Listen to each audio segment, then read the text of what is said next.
नवाबों का शहर लखनऊ यहाँ की तहजीब और नफासत के साथ साथ यहाँ का बेहतरीन खाना भी लोगों को अपनी ओर खींचता है।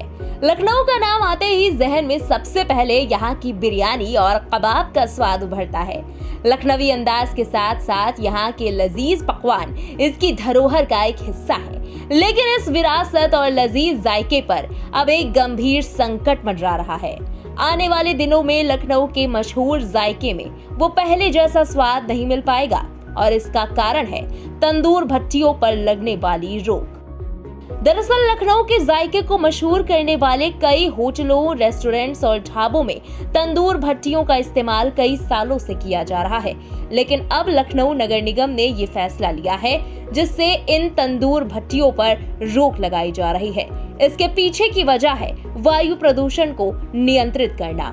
वायु प्रदूषण नियंत्रण बोर्ड और एनजीटी की सख्ती के बाद इन तंदूर भट्टियों को बंद करने की तैयारी की जा रही है। लखनऊ नगर निगम होटल और रेस्टोरेंट्स का सर्वे कर रहा है ताकि इन तंदूर भट्टियों की सही स्थिति का पता लगाया जा सके। सर्वे में सामने आया कि पारंपरिक कोयले से चलने वाले तंदूर को अगर गैस तंदूर से बदल दिया जाए तो पीएम यानी कि पर मॉलिक्यूल 2.5 के एमिशन में 95% की कमी आ सकती है, जिससे एयर पॉल्यूशन में भी बड़ी कमी आएगी। इस विषय पर नगर आयुक्त का क्या कहना है, सुनिए। जो एयर क्वालिटी है लखनऊ की उसकी जिम्मेवारी लखनऊ नगर निगम की है। तो एयर क्वालिटी में 2017 से भारत सरकार द्वारा और उत्तर प्रदेश सरकार द्वारा कई स्टेप्स लिए गए हैं कि एयर क्वालिटी हम बेहतर करें ताकि एक फ्रेश एयर अपने नागरिकों को दे सके। उसमें एंड टू एंड रोड का पेमेंट है। जैसे आपने देखा होगा रोड के पास जो धूल है वो धूल एक डस्ट बहुत बड़ा कारण बनता है। एक है कि पूरे शहर को हरियाली करनी है और जो हमारी इंडस्ट्रीज है उसमें जो पोल्यूशन निकल रहा है उसको चेक करना है। अब इसमें जो है हमें बैलेंस करना है कि कोई किसी तरह का किसी को आर्थिक नुकसान ना हो। तो उसमें हमने टेरी से स्टडी कराया था कि लखनऊ में जो इंडो गैगनेटिक प्लेन में आता है कि पोल्यूशन के क्या कारण है। तो उसमें से मल्टीपल चीजें निकल के आई कि रोड डस्ट एक कारण है, इंडस्ट्रियल एरिया एक कारण है, व्हीकुलर पोल्यूशन एक कारण है, ट्रैफिक एक कारण है। तो हर चीज के लिए अलग अलग स्टेप्स लिए गए। जैसे ट्रैफिक को ईज आउट करने के लिए 15 जंक्शन इंप्रूव किए गए थे, जिसमें देखा होगा अर्जुनगंज एक इंप्रूव हुआ है, अवध पे थोड़ा काम हुआ था, दुबग्गा पे काम हुआ था। तो ये सारे जंक्शन हमने इंप्रूव किए थे।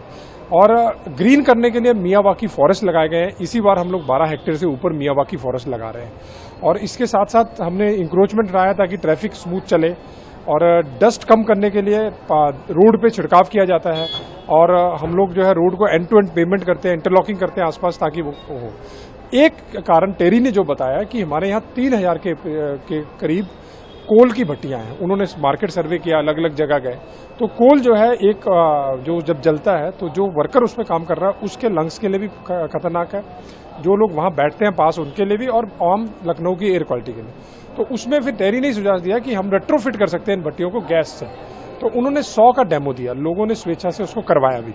और अब जो है हम लोग उसको सबको अपील कर रहे हैं कि वो जो भट्टियां हैं कोल की भट्टियां अगर आप करना चाहते हैं, मान लीजिए आपके पास 10 भट्टी भी है तो 2 आप ऑप्शन कोल की रख लीजिए और बाकी जो है 8 जो है इसको गैस बेस्ड कर लीजिए ताकि पोल्यूशन को हम लोग कम कर सकें।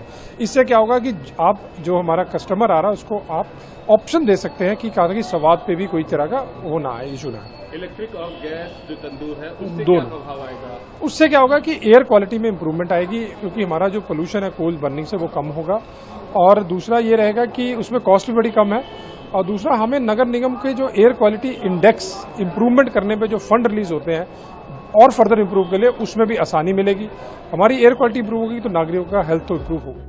वहीं लखनऊ के कारीगरों का मानना है कि कोयले की भट्टियों पर पकने वाले पकवानों का स्वाद बेहतरीन होता है, चाहे वो चाय ही क्यों ना हो। इन सब का स्वाद कोयले पर पकने से खास होता है। गैस या इलेक्ट्रिक भट्टी में वैसा स्वाद नहीं आ सकता। कारीगरों का कहना है कि कोयले की धीमी आंच में जो सौंधापन आता है वो गैस या इलेक्ट्रिक तंदूर में संभव ही नहीं है। आइए सुनते हैं कि नगर निगम के इस फैसले पर लखनऊ के रेस्टोरेंट मालिकों का क्या कहना है।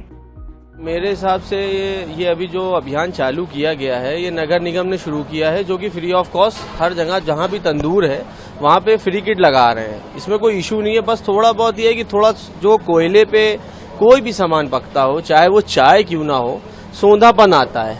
तो हम लोग जो इंडियंस हैं वो ज़्यादातर जो है टेस्ट के ऊपर बहुत डिपेंड रहते हैं। तो कहीं ना कहीं वो एक जो डिपेंडेंसी है कि सोनापन वाली वो थोड़ी कम हो जाएगी बस। बाकी और कोई ज्यादा फर्क मेरे हिसाब से नहीं आएगा। क्या क्या आइटम्स तंदूर में बनते हैं, कोयले के तंदूर में? देखिए मेरे हिसाब से मोस्ट ऑफ चीजें जो पुराने लोग चले आ रहे हैं लेकर के, जितने भी ड्राई आइटम्स आपके हैं वो तंदूर में बनते हैं। यहाँ तक कि इवन जो है चाय भी आप देखते होंगे ज्यादातर जहाँ पे भट्टियां इस्तेमाल की जाती हैं, लोग वहाँ ज्यादा जाते हैं, कहते हैं वहाँ ज्यादा अच्छी चाय होती है। तो ये एक लॉजिक है जिसको हम फॉलो कर रहे हैं। तो मोस्ट ऑफ देम कोशिश यही की जाती है कि लोग तंदूर के आइटम्स को ज्यादा प्रेफर करें। अभी क्या क्या आइटम्स तंदूर, कोयले वाले तंदूर में बनते हैं? देखिए यहाँ पे तो खाली कोयले की एक छोटी सी भट्टी इस्तेमाल की जाती है जिसमें सिर्फ रोस्टेड बनता है हमारे वहाँ। बाकी और जो मार्केट्स में वो लोग ज्यादातर सामान बनाते हैं, रोटी भी बनाते हैं और भी 10 तरह के ड्राई आइटम्स बनाते हैं। हमारे यहाँ केवल एक ही आइटम है, इसलिए हम सिर्फ जो है छोटी सी एक भट्टी वो इस्तेमाल करते हैं रोस्टेड बनाने की। पराठा और कबाब तो हमारा बहुत सालों से हम कबाब पराठा जो है वो गैस की भट्टी पे ही बना रहे हैं, और गैस की भट्टी बना रहे हैं। उसके लिए जो है महतवा जो होता है, जो परात होती है, वो ब्रास की हम इस्तेमाल करते हैं ताकि जायका बरकरार रहे। अब ये है कि जो ये चिकन टिक्का, मलाई टिक्का, फिश टिक्का ये वगैरह जो बनता है ये तंदूर पे अच्छा ज़्यादा बनता है। अब गवर्नमेंट कोई पॉलिसी लावे अच्छी कि कोयले की तरह मज़ा बरकरार रहे तो बेहतर है, हम लोगों को स्वागत है, ऐसी कोई बात नहीं है। लेकिन बहुत से लोग जुड़े हुए भी हैं इसमें। तो अभी तो वो जो बर्नल आ रहे हैं इनके तंदूर वाले वो इतने कामयाब नहीं हैं। ब्यूरो रिपोर्ट, इंडिया पब्लिक खबर। फिलहाल इस पूरी खबर पर आपका क्या कहना है, कमेंट में लिखकर हमें अपनी राय जरूर बताएं। देश और दुनिया की बाकी तमाम बड़ी और लेटेस्ट अपडेट्स के लिए फौरन सब्सक्राइब करें इंडिया पब्लिक खबर के यूट्यूब चैनल को और बेल आइकन दबाएं ताकि चैनल से जुड़ी सारी लेटेस्ट अपडेट्स आप तक वक्त से पहुंच पाएं।